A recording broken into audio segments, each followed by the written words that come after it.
जो सत्ता में सरकार है वो अपने पूरे ब्रजभूषण को बचाने के लिए इतनी पुलिस फोर्स लगा दी है। वो पुलिस फोर्स अगर सेफ्टी के लिए होती, आज भी आए दिन सड़कों पे उतरते हुए लड़कियों को कॉलेज जाते हुए, घर जाते हुए, फैक्ट्री जाते हुए, काम करते हुए हर जगह ये हैरेसमेंट होता है, शिकार होती है महिलाएं, वो कहाँ जाएंगी, किसको कहेंगी? इधर से उधर 4-5 दिन बस खबर आती है, एक दूसरी राजनीति तरीके से दूसरी पार्टी तीसरी पार्टी को कहती रहेगी, कभी इस पार्टी पे लांछन होगा, कभी उस पार्टी पे लांछन होगा।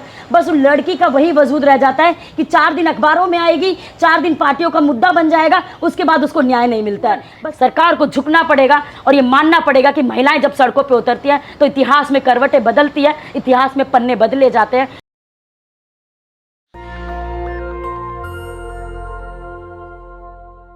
ये दिखाता है कि इतनी फोर्स हमारे सरकार के पास है मौजूद, लेकिन वो किसके लिए है, ये दोनों हमारे को समझना पड़ेगा। सवाल ये है कि वो महिलाएं कौन हैं जो ये कह रही हैं कि हम अगर ब्रजभूषण सिंह कहते तो मैं तैयार थी।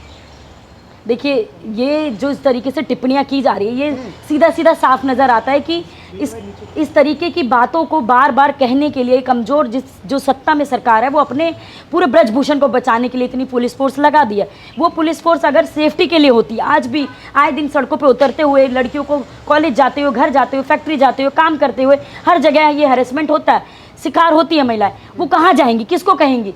बार बार, क्योंकि इतना कठिन बना दिया है ये। आज के दौर में हम देखेंगे कानून हमारे लिए इतना कठिन कर दिया गया है कि कोई भी महिला अगर ऐसा महसूस करती हैं तो उनके लिए क्या वो स्वतंत्र रूप से कह सकते हैं? पर इम्प्लीमेंट नहीं होता ना, जब इम्प्लीमेंट ही नहीं हो रहा। एक बात बताओ, बहुत सारी घटनाएं आए दिन होती है और इतनी असंवेदना इस सरकार की हो चुकी है कि अखबारों तक भी इधर से उधर 4-5 दिन बस खबर आती है, एक दूसरी राजनीति तरीके से दूसरी पार्टी तीसरी पार्टी को कहती रहेगी, कभी इस पार्टी पे लांछन होगा, कभी उस पार्टी पे लांछन होगा। बस उन लड़की का वही वजूद रह जाता है कि 4 दिन अखबारों में आएगी, 4 दिन पार्टियों का मुद्दा बन जाएगा, उसके बाद उसको न्याय नहीं मिलता है। बस यहाँ तक कि लड़कियों की मौजूदगी दिखाते हैं सरकार कि न्याय क्या उसको मिलता है? हर जगह किसी भी केस का देख लीजिए, कोई बड़े कांड से कांड हो जाता है, अगर अलग अलग अभी भी कितने दिन आए दिन हम यहाँ बात करते, मौजूद होते हुए भी कितनी लड़कियों के साथ ऐसी हरेसमेंट की घटना हो चुकी होगी।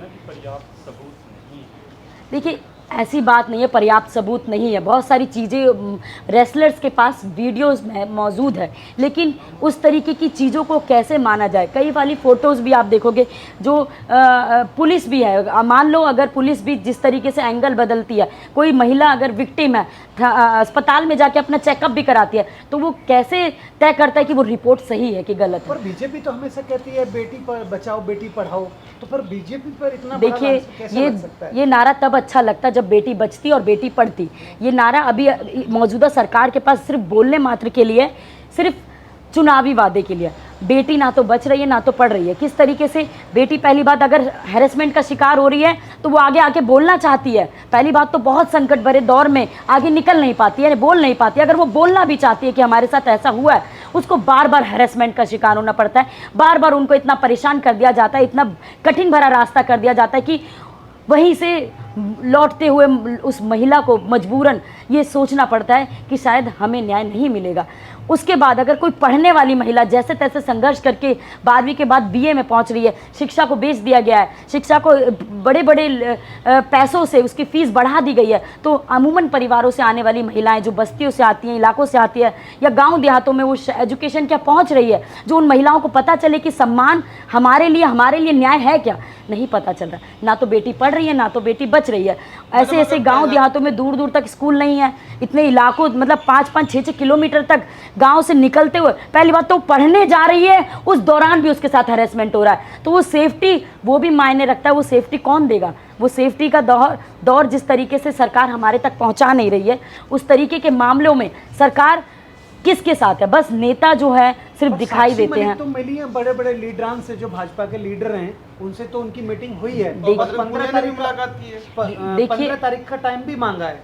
देखिए, ये बहुत बड़ी बात है कि इतने बड़े लेवल पे, मतलब पहलवान महिलाएं हैं, इतने बड़े लेवल पे उन्होंने अपने जितने भी संघर्ष में इतने बड़े बड़े लीडर से मिली हैं, उन महिलाओं तक उनको न्याय नहीं मिल रहा है। तो हम आम महिलाएं हैं, हम तो गली मोहल्ले से निकलते हुए आते हुए भी बस तक आएंगे, स्टॉप तक आएंगे, मेट्रो तक जाएंगे, कॉलेज तक जाएंगे, उनके साथ आए दिन ऐसी घटनाएं होती है।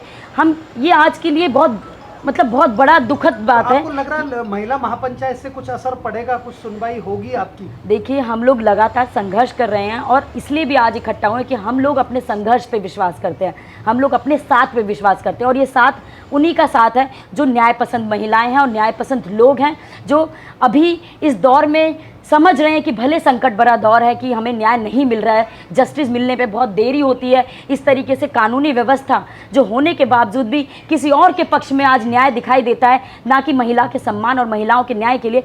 फिर भी हम आज संघर्ष करेंगे, तब तक लड़ेंगे जब तक हमें न्याय नहीं मिल जाता। सिर्फ पहलवान महिलाओं के न्याय की बात नहीं, यहाँ हर महिलाओं की बात है जो अभी तक हम लोग आज़ादी के 75 वर्ष के अमृत महोत्सव में खड़े होकर कहते हैं कि हम आज़ाद हैं, लेकिन वो आज़ादी का दौर भी हमें आज महसूस नहीं होता है। आज भी वो बेड़ियाँ, और सरकार तो आपकी बात सुनने को तैयार नहीं है, बिल्कुल तैयार। तो हम उनको तैयार करने, जैसे कि अलग अलग दौर में हम लोगों को और मेहनत करनी पड़ेगी और उन महिलाओं तक जाना पड़ेगा।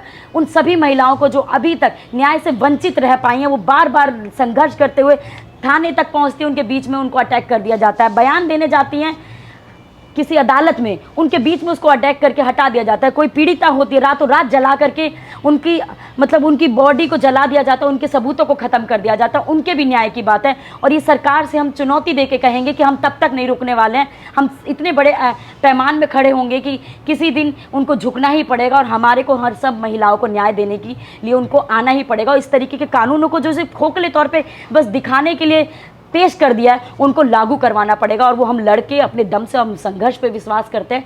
संघर्ष के बाद उन सभी महिलाओं को जो अलग अलग इलाकों में रहती हैं, जो हैरेसमेंट का शिकार होती हैं, फैक्ट्रियों में रहती हैं जो हैरेसमेंट का शिकार होती हैं, गांव देहातों में होती है जो हैरेसमेंट का शिकार होती हैं, खेतिहर मजदूर, स्कूल की छात्राएं, जहाँ जहाँ महिलाएं जाती है, किसी ऑफिस में, दफ्तर में, कहीं पर भी महिलाएं ये परेशानी महसूस करती है, उन सभी महिलाओं को एक मंच पर ला के उन सबके न्याय की बात को करते हुए पूरा बड़े पैमाने से हमें आंदोलन खड़ा करना पड़ेगा। और तभी महिलाओं के आंदोलन से हम अपने न्याय तक पहुंच पाएंगे और उन कानूनों को बनाने में मजबूरन सरकार को झुकना पड़ेगा और ये मानना पड़ेगा कि महिलाएं जब सड़कों पे उतरती हैं तो इतिहास में करवटें बदलती है, इतिहास में पन्ने बदले जाते हैं और ज़रूर इस तरीके से न्याय शामिल होगा। इस तरीके से जो बार बार परेशान कर दिया जाता है एक महिला को पूरी ज़िंदगी, साक्षी मलिक और विनेश फोगाट की बात की जाए, उन्होंने पूरी ज़िंदगी अपनी दाव पे लगा दिए मेडल तक बहाने के लिए। वो सोच लिए पहुंच गए गंगा के पास, पहुंचने मेडल तक। उनसे पूछो, उनकी पीड़ा को जानिए कि किस तरीके से अपने दम पर उन्होंने जो जीता, हासिल किया, जो कमाया पूरा श्रम करके, उसको मतलब एक तरीके से न्याय के लिए उन्होंने वो सब भी अपनी जिंदगी पे दाव लगा दिया है। तो मैडम कहा है ना कि अगर मेरे पे दोष साबित हुआ तो मैं अपने आप को गोली मार लूंगा। देखिए, पहली बात तो जिस तरीके से ये कहा जाता है और ये सरकार जिस तरीके से कहती है, अगर इस तरीके से कठिनाई है तो ब्रजभूषण तो खुले तौर पर उसको तो पहले से शय दी जा रही है। शुरुआती दौर में जंतर मंतर पे प्रोटेस्ट करने के लिए पहलवान बैठी थी, महिला पहलवान बैठी थी, दूसरे चौथे दिन ही उनको अटैक किया जा रहा था। वहाँ से ज़्यादा दूरी पे ब्रजभूषण का घर नहीं है। तो ये दिखाता है कि पुलिस फोर्स किसके लिए, किसकी सेफ्टी के लिए।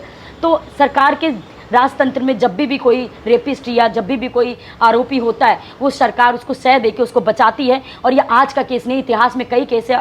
उन्नाव का देख लीजिए, कुलदीप सिंह सेंगर का देख लीजिए, गुजरात का बिल्किस बानो का केस देख लीजिए। रिहा करते ही दोषियों को लड्डू खिलाए जा रहे हैं, माला पहनाए जा रही है। इस सरकार को समझना पड़ेगा, हम सभी जनतावासियों को, किस तरीके की सरकार आज मौजूदा सरकार हमारे सामने बैठी है और इस तरीके से हम अपनी न्याय के लिए गिड़गिड़ाते हैं, महसूस करते हैं। इस पल को बार बार महसूस करते हैं कि आए दिन होने वाली घटनाओं में बार बार हमें टारगेट किया जाता है, बार बार हमें प्रताड़ित किया जाता है। इन सभी महिलाओं को और सभी जो न्याय पसंद लोग हैं उनको मैं एक संदेश भी देना चाहूँगी, आप लोग जब तक सड़कों पे नहीं उतरेंगे, हमारे लिए कोई नहीं है साथ देने वाला। हमें अपना साथ खुद चुनना पड़ेगा। किसी भी चुनावी पार्टी से अभी उम्मीद नहीं है कि वो साथ देगी, बस वो इधर से उधर राजनीति करती है। 4 दिन ही अखबार में आएगी उन महिलाओं की जो ब्रूटल केस हो जाता है, बाकी महिलाओं का तो कुछ पता ही नहीं है, थानों तक ही नहीं पहुँचता है, केस ही दर्ज नहीं होता है, उन पुलिस प्रशासन तक ही नहीं पहुँचता है कि उनके बारे में कुछ हुआ है तो वो महसूस कर पाए खुले तौर पे बोलना। क्योंकि डरी हुई सहमी है, किसी ने अगर थप्पड़ लगा दिया, उसके बारे में खिलाफ कहे तो अगले दिन उसी के लिए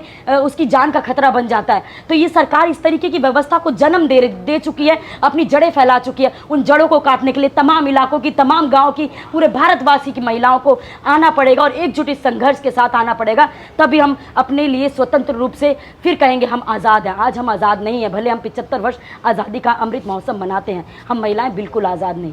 नेशनल दस्तक की आपसे गुजारिश है कि अगर इसको बचाना चाहते हैं तो नेशनल दस्तक को सब्सक्राइब करने के लिए रेड कलर के सब्सक्राइब बटन को दबाएं, फिर बेल आइकन की घंटी दबाएं।